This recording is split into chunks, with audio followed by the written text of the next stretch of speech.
ফের রাতের অন্ধকারে চুরির ঘটনা ঘটল রানীগঞ্জের ঝাঁটিডাঙ্গা এলাকায়। সিআরপিএফ জওয়ান সোয়েব ইমতিয়াজ হোসেনের ফাঁকা বাড়িতে ঢুকে দুষ্কৃতীরা লুটপাট চালিয়েছে বলে অভিযোগ।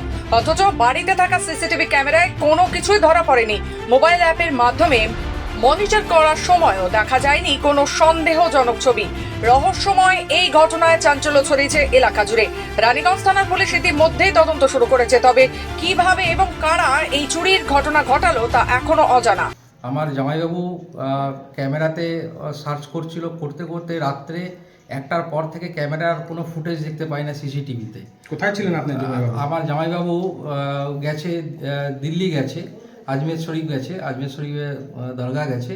তো ও ক্যামেরাতে সিসিটিভি ক্যামেরাতে ওয়াচ করছিল, ওয়াচ করতে করতে দেখে 1টার পর থেকে আর একটা দিনের পর থেকে কোনো ফুটেজ নেই এবং সেখানে বুঝতে পারে যে চুরি হয়েছে, বাড়িতে কোনো দুর্ঘটনা ঘটেছে এবং আমাকে সকালবেলায় ফোন করে।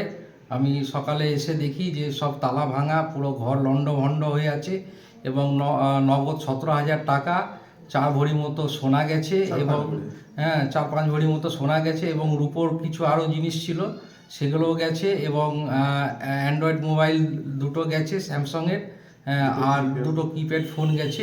আরও ঘরে অন্যান্য আরও কিছু জিনিস ছিল, ছোটো ছোটো গেছে, ছোটো বড় মিলিয়ে অনেক কিছুই গেছে এবং অনেক ক্ষতিও করে দিয়ে চলে গেছে। লকগুলো সব ভেঙে দিয়ে গেছে, ক্যামেরাগুলো ভেঙে দিয়ে গেছে। জানা গেছে বাড়ির মালিক সোয়েব বর্তমানে তার পরিবারের সঙ্গে দিল্লিতে রয়েছেন। বাড়ি 3 দিন ধরে বন্ধ অবস্থায় ছিল, তবে বাড়িতে সিসিটিভি ক্যামেরা লাগানো ছিল এবং সোয়েব নিজেই তার মোবাইল ফোনের মাধ্যমে সিসিটিভি ফুটেজ মনিটরিং করত। গত রাতে তিনি ফুটেজ দেখতে গিয়ে কোনো অস্বাভাবিক দৃশ্য দেখতে পাননি বলেই জানিয়েছেন। তবু বাড়ির মূল্যবান সামগ্রী চুরি হয়ে গেছে বলে অভিযোগের ভিত্তিতে তদন্ত শুরু করেছে পুলিশ। সিআরপিএফ জওয়ান সোয়েব ইমতিয়াজ হোসেন আশাবাদী এই চুরির ঘটনা দ্রুত কিনারা করবে রানীগঞ্জ থানার পুলিশ।